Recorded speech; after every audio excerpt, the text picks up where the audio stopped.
Votre attention. Merci. La parole est à Monsieur Gérard Lahellec, rapporteur de la commission de l'aménagement du territoire et du développement durable, pour 10 minutes.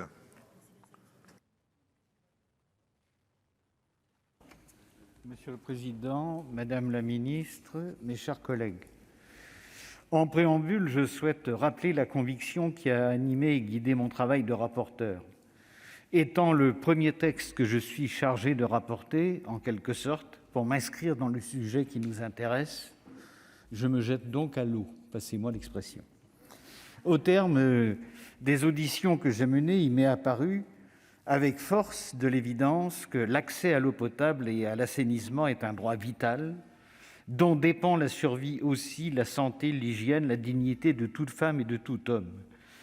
Des publications scientifiques ont nourri le débat public de données très alarmantes et de chiffres assez vertigineux. Il y a là un sujet dont personne ne peut se désintéresser, qui s'aggrave et m'apparaît à certains égards comme étant le défi du siècle. La relative abondance de l'eau en France nous empêche parfois de percevoir l'urgence d'agir et les effets de l'exclusion de l'eau. Nous considérons un robinet ou une fontaine comme un élément banal qui ne retient pas l'attention ou qui ne retient plus l'attention. En effet, loin est le temps où l'eau était allée chercher plus qu'elle ne venait à vous. Figurez-vous que je suis né à 4 kilomètres du bourg de Plufur, un petit village des Côtes-d'Armor, et quand j'étais petit, mes petits camarades qui habitaient au bourg allaient jusqu'au robinet du village pour pouvoir avoir de l'eau. L'enfant que j'étais en avait aisément conclu que l'eau courante était celle que l'on obtenait très vite en allant courir la chercher jusqu'au premier robinet. Mais ces robinets n'en constituaient pas moins un véritable service public de l'eau auquel chacun avait accès, plus ou moins rapidement.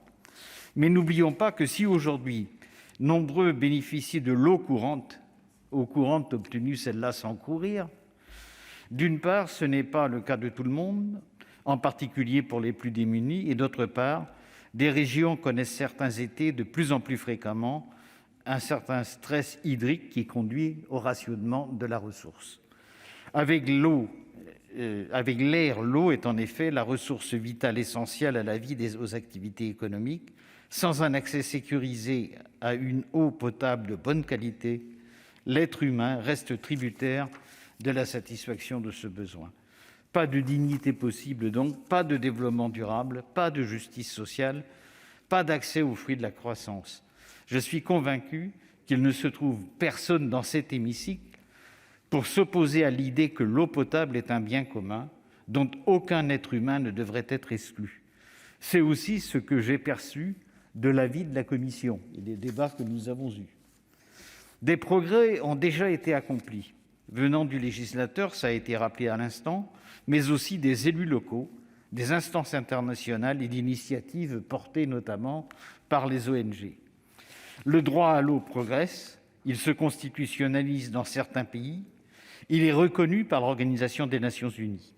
Des pays et des collectivités ont d'ores et déjà instauré la gratuité des premiers volumes.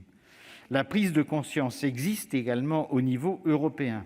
La nouvelle directive européenne sur l'eau potable de décembre 2020 en constitue un parfait exemple. Nous n'arrivons donc pas sur un terrain vierge de toute avancée, et je ne vous demande pas d'être révolutionnaire, mes chers collègues, ni d'aller à l'encontre de vos sensibilités politiques. Il s'agit simplement de parfaire l'œuvre déjà accomplie dans un esprit humaniste. Ce droit est reconnu, proclamé, consacré, mais il y a le droit et il y a le fait. Or, le droit, insuffisamment opposable et trop souvent déclaratoire, ne reflète pas le fait.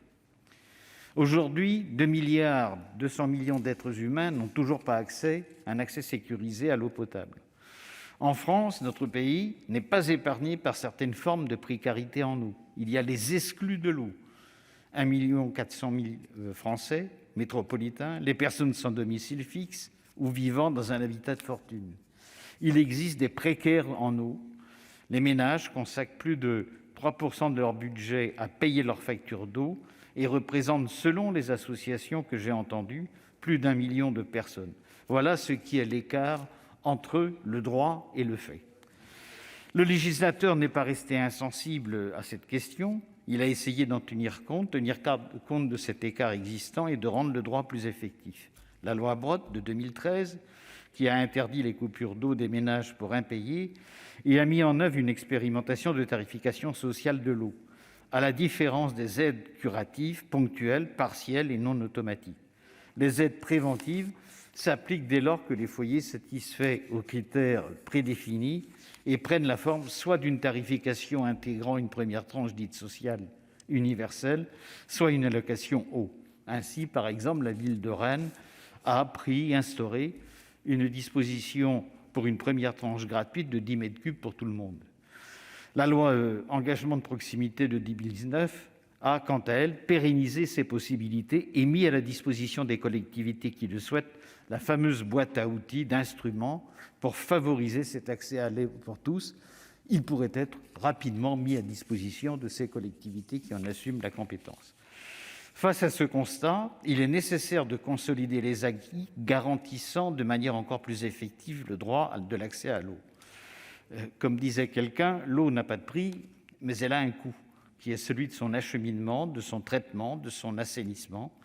Les services de l'eau industriels et commerciaux reposent sur une logique de tarification à l'usager bénéficiaire et non sur un financement par l'impôt. En vertu de la libre administration des collectivités territoriales, les communes, les EPCI qui en assurent la distribution sont libres de mettre en œuvre des politiques locales en vue de favoriser l'accès de l'eau aux populations précaires ou marginalisées. J'ai entendu aussi les propos de certains de nos collègues pendant l'examen en commission, disant en substance que la gratuité d'une ressource rare n'est pas une bonne idée parce qu'elle inciterait au gaspillage et véhiculerait une pédagogie contraire aux nécessités de notre temps. C'est nullement l'esprit de ce texte. Il instaure la gratuité uniquement d'une volumétrie essentielle indispensable à la vie et à la dignité. Le surplus, au-delà de ce qui est nécessaire pour étancher sa soif et pourvoir à son hygiène, continuerait bien entendu à faire l'objet d'une facturation à l'usager pour ne pas remettre en cause l'équilibre financier des collectivités gestionnaires ou délégantes. Je finirai mon propos en citant la directive européenne de l'eau potable qui enjoint aux États européens l'installation d'équipements dans les espaces publics lorsque cela est techniquement réalisable. Le texte que nous examinons aujourd'hui est l'occasion d'en commencer la transposition et de garantir véritablement un droit à l'eau pour tous en France.